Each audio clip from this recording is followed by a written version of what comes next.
Hey, it's Al with Ballista. We're back at you today talking about the 4 pillars that build your business. Last time we spoke about sales strategy and different ways that you can really improve and customize how you present to people to really help them make the choice to choose you.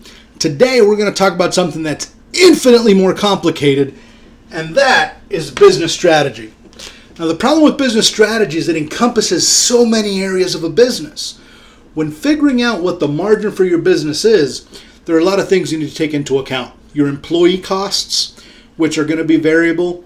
If you have a location, the expense of the location, whether it's your rent or your lease, your electric, your water, parking fees, things like that. But also your back-end stuff. What does it cost to, say, run your financial reports? If you're doing them in-house, obviously that's an employee cost. If you're outsourcing them, that's a different story.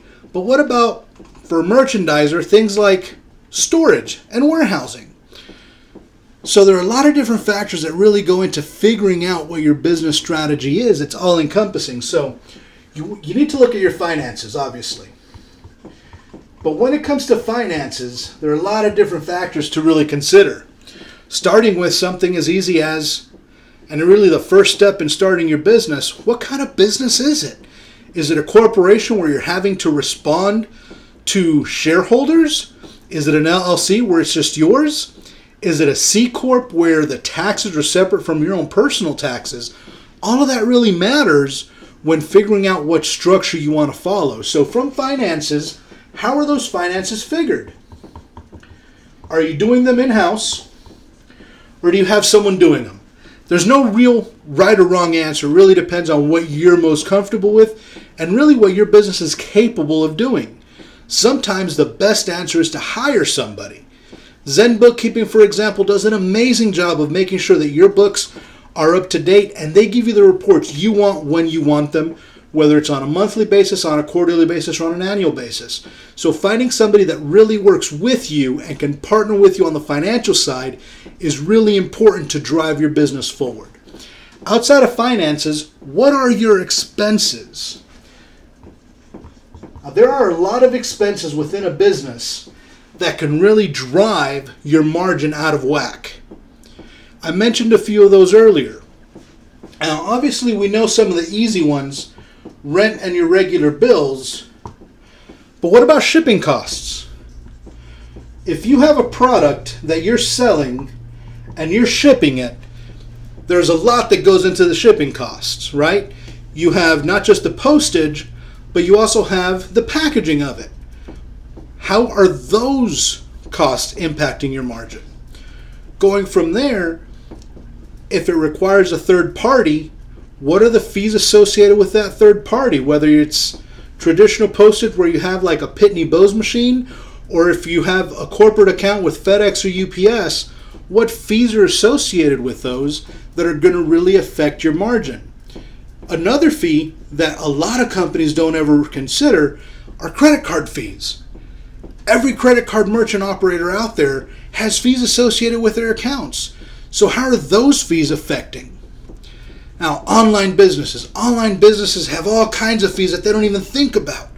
For example, if you sell for Amazon, some of the things that you need to think about is, do you want to ship it yourself or do you want it fulfilled by Amazon? If it's fulfilled by Amazon, the likelihood is you're probably going to have a boost in sales, but you also have different expense structure because now you have the merchandising costs, the wholesaling costs, the warehousing costs rather, of Amazon to deal with rather than you being able to control that.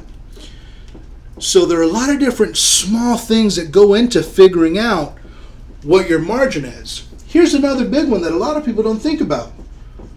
How much was originally spent on research and development? What opportunities exist for your business to recoup those costs? Another topic, what does your business credit look like? Is it strictly based off of you because it's a sole proprietorship, or have you taken those steps to establish business credit? Now, in another video, we're actually going to talk about just business credit because it's a whole huge issue that a lot of people have no idea about. But understanding what the business structure is and what are all of the costs involved in running your business are going to help you figure out what the margin is so that you know exactly how much money you're making, whether you're selling a service or a product.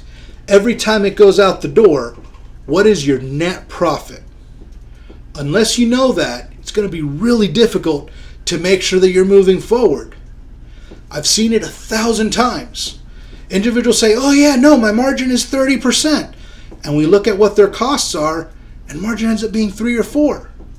There's a company I worked with in the past where one salesperson was selling things at a 30% margin, and another one was selling them at 7%. Their expenses alone, that was a net rather than a gross margin rather than a net margin. The net margin on that 7% was actually 1.5% when all other expenses were figured in. It was crazy. So understanding what goes into your margin expense is going to help you figure out how to properly run your business so that you have the profits you need to be able to accelerate and move forward when you decide to grow. So come back next week. We're going to talk about customer service and how to help customers then become repeat customers and really create the income that you want moving forward to where you're not having to spend a lot of money on getting those customers to come back. If you have any questions about setting up your business properly, setting up the proper business plan, business strategy, give us a call. Our website's right down here. We'd love to talk to you. We'd love to help you figure out what it is, fill in those gaps, and help you grow the best business forward. We'll talk to you soon.